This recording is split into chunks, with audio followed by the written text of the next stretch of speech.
Sir வணக்கம் sir. வணக்கம் அரியே. 17வது சட்டமன்ற கூட்டத்தொடர் இன்னைக்கு நடந்துச்சு. ஆளுநர் உரை எப்படி சார் இருந்துச்சு இன்னைக்கு?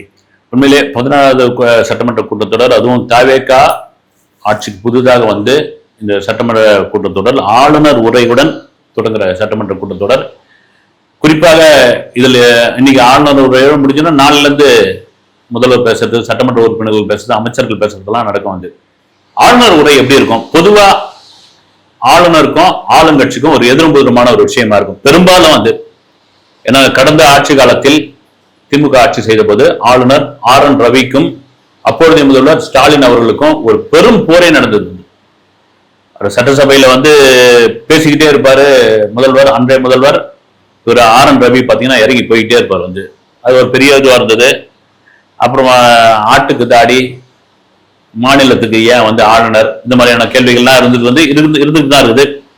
இன்றைய ஆளுநர் உரை குறிப்பாக இவர் என்ன ஆளுநரா தாவேகாவை சேர்ந்தவரா அப்படின்ற அளவுக்கு எதிர்கட்சிகள் விமர்சனம் செய்யற அளவுக்கு ஆயிடுச்சு. அது ஒண்ணும் தவறே கிடையாது. ஒரு நல்ல ஆட்சி, ஒரு நல்லா நடத்துறாங்க, ஒரு ஊழல் இல்லாத ஆட்சி, ஒரு கெட்ட பேர் இல்லாத ஒரு விஷயம் நடக்குது அப்படின் போது ஆளுநர் பாராட்டினா அது ஒன்றும் தப்பு இல்லை. ஆளுநர் எப்ப பார்த்தாலும் எதிர்த்துக்கிட்டே இருக்கணுமான்னா, குறிப்பாக இன்று ஆளுநர் உரையில் ஒரு கொள்கை தலைவர்கள், தாவேகாவுடைய கொள்கை தலைவர்களுடைய பெயரை சொல்லிலாம் குறிப்பிட்டலாம். அவர் வந்து ஒரு உரையாற்றினார். சிறப்பா பண்ணிட்டு இருக்காங்க, எந்தவித சச்சரவும் இல்லை. கரெக்டான ஒரு 36 நாட்கள்ல ஒரு கரெக்டான ஒரு ஆட்சியா போயிட்டு இருக்கு. வாழ்த்துக்கள், அவருடைய கொள்கை தலைவர்களுடைய வழியை அவங்க பின்பற்றுகிறார்கள் அப்படின்னு சொன்னது உண்மையிலே பாராட்டக்கூடிய ஒரு விஷயம். அது எல்லாருக்கும் ஒரு மகிழ்ச்சியா போச்சு. யாருக்கு? டிவிக்கு சட்டமன்ற உறுப்பினர்களுக்கு, அமைச்சர்களுக்கு, முதல்வருக்கெல்லாம் ஒரு பெரிய மகிழ்ச்சி ஆகிப்போச்சு. அதே வேளையில் எதிர்கட்சிகள் சும்மா இருப்பாங்களா? பிரேமலதா விஜயகாந்த் அவர்கள் வந்து இந்த அளவுக்கு வந்து மத்திய அரசு கூட இவங்க வந்து இணக்கத்துல இருக்காங்களா? ஆளுநர் இந்த அளவுக்கு இந்த ஆட்சியை வந்து முட்டு கொடுக்கிறாரு ரேஞ்சுக்கு அவங்க பேசி தள்ளிட்டாங்க. இன்னொரு பக்கம் பாத்தீங்கன்னா EPS 36 நாட்கள்ல நடந்த கொலை, கொள்ளை, பாலியல் குற்றங்கள் இதெல்லாம் பேசிட்டு தான் ஆளுநர் தொடங்குவார்னு பார்த்தா அவர் என்னன்னா அப்படியே வேற மாதிரி புகழாரம் சூட்டிட்டு இருக்காருன்ட்டு இதெல்லாம் பேச ஆரம்பிச்சாங்க. வந்து இப்படியா இந்த ஆளுநருடைய ஒரு நல்லபடியாக தொடங்கியது, அது வரவேற்கக்கூடிய ஒரு விஷயம்.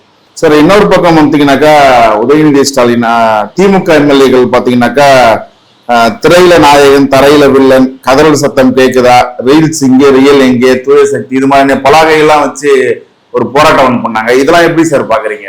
அது ஒரு 4 நாளாவே ஓடிட்டு இருந்தது. வந்து இந்த சட்டப்பேரவை கூட்டம் நடக்க போகுது, 17 சட்டப்பேரவை கூட்டம். எதிர்கட்சிகள்லாம் அந்த குறிப்பா திமுக எல்லாம் உள்ள பாருங்க இறங்கி என்ன சம்பவம் பண்ண போறாங்க. அவங்க எல்லாம் வந்து 75 ஆண்டுகளமா இருக்காங்க. அவங்க பல சட்டப்பேரவை கூட்டங்கள்லாம் பார்த்தவங்க உண்மையாவே வந்து பல சட்டமன்ற கூட்டங்கள்ல சும்மா சம்பவங்கள்லாம் பண்ணவங்க. அது அதிமுக அதுல குறைஞ்சவங்க கிடையாது. புதுசா வந்திருக்குங்க, அப்ரண்டிஸுங்க, நீங்க எப்படி சமாளிக்க போறீங்க அப்படின்ற அளவுக்குலாம் வந்து பல விமர்சனங்கள் இருந்தது.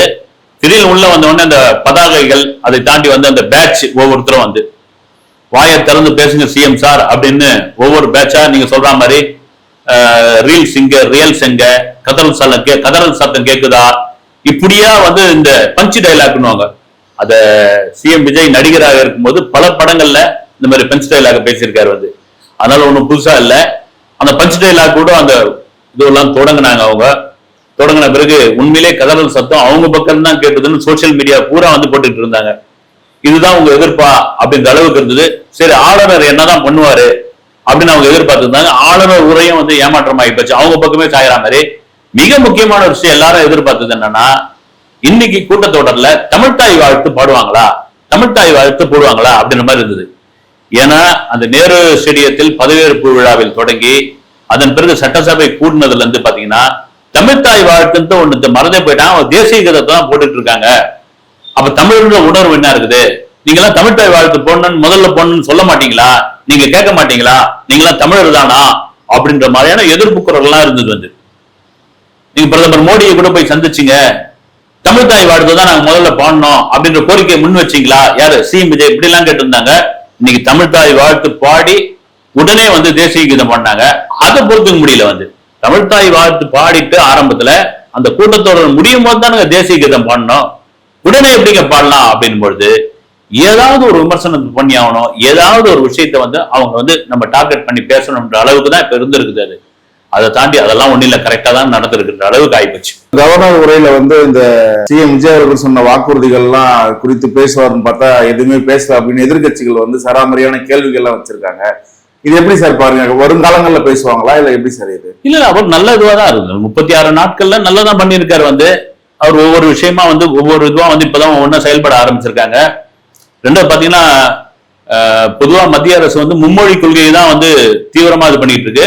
அவர் இருமொழி கொள்கையை ஓகேன்றாரு அப்படின்னு அது சொல்றதுக்கு ஒரு பெரிய விஷயம் என்னங்க. நீங்க மும்மொழி கொள்கை தானே பின்பற்றி ஆகணும், இல்லைன்னா ஃபண்டு கொடுக்க மாட்டேன் அப்படிதான் பெரும்பாலும் கவர்னர் பேசுவாங்க. அது ஆனா அவங்க இருமொழி கொள்கையை வந்து பின்பற்றுறாங்க, வரவேற்கக்கூடிய ஒரு விஷயம் தான். வந்து ஏங்க ஒரு குற்றங்கள் நடக்குதுதான், நடக்கலன்னு யாருமே சொல்லல. உண்மையா வந்து குற்றங்கள் நடக்குது, சம்பவங்கள் நடக்குது, பாலியல் குற்றங்கள் ஒரே நாள்ல 5-6 இதெல்லாம் நடந்திருக்குது. அது நியாயப்படுத்தலாம் விரும்பல. வந்து அதே வேலை அதை தடுக்கிறதுக்கு அரசாங்கத்துக்கு ஒரு அவகாசம் கொடுக்கல.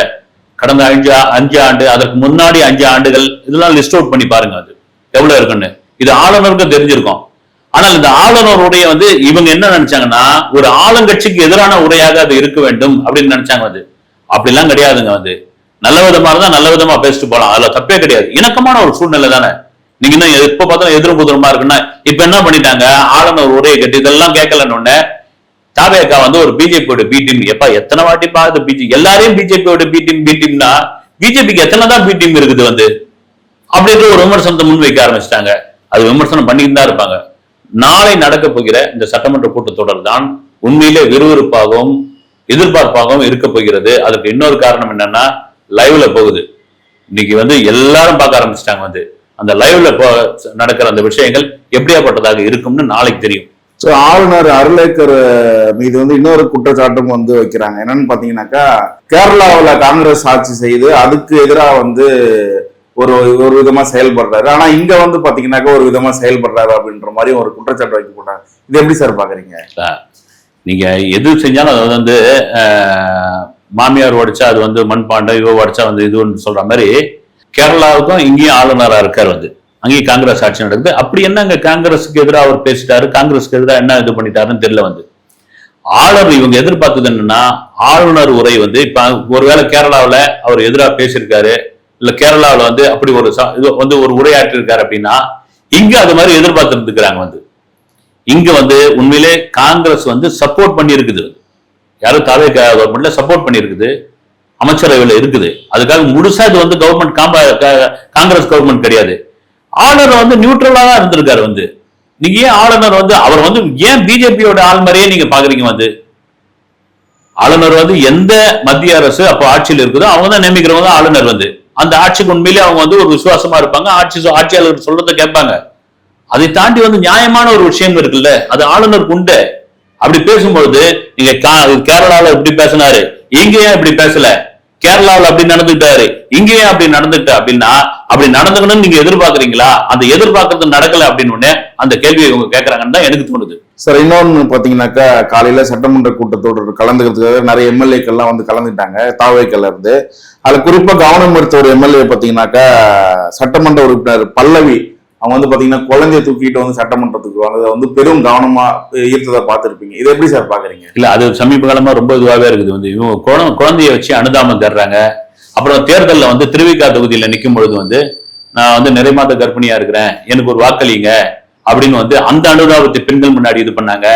இப்ப போற இடம் பூரா எந்த அரசு நிகழ்ச்சி நடந்தாலும் வந்து அந்த குழந்தைய தூக்கின்னு வராங்க. அப்படின்னா எங்க ஒரு சின்ன குழந்தை, பச்சிலம் குழந்தை, தாய் கூட்டும் போறாங்க. வந்து அதுக்கு ஏதோ அனுமதி கிடையாது, அப்படி ஒரு சட்டத்துல இடம் கிடையாது அப்படின்னு யாருமே சொல்ல மாட்டாங்க. ஒரு குழந்தைய விட்டு இது பண்ண மாட்டாங்க. உங்களுக்கு வந்து அதுக்கான வேலை நடக்குதா, அவங்க சட்டமன்ற கூட்டத்தொடர் கலந்துக்கிறாங்களா, இப்ப யாருக்கிட்ட விட்டுட்டு வர முடியும் அந்த குழந்தைய? உண்மையிலே அந்த குழந்தை தாய்ப்பால் குடிக்கிற குழந்தையா இருந்தா அது குழந்தை அழும்போது என்ன பண்ண முடியும்? வந்து இதெல்லாம் ஒரு பெரிய பிரச்சனையா எடுத்து பேசுறாங்க, இதெல்லாம் ஒரு விவாத பொருளா மாத்துறாங்க. குழந்தைய வச்சு அனுதாபம் தேடுறாங்க சட்டமன்ற உறுப்பினர் பல்லவி, குழந்தைய வச்சு அரசியல் பண்றாங்க. இப்படிலாம் வந்து சொல்றது எந்த விதத்துல அதெல்லாம் மக்கள் மத்தியில் எடுப்படையோ எடுப்பாங்க.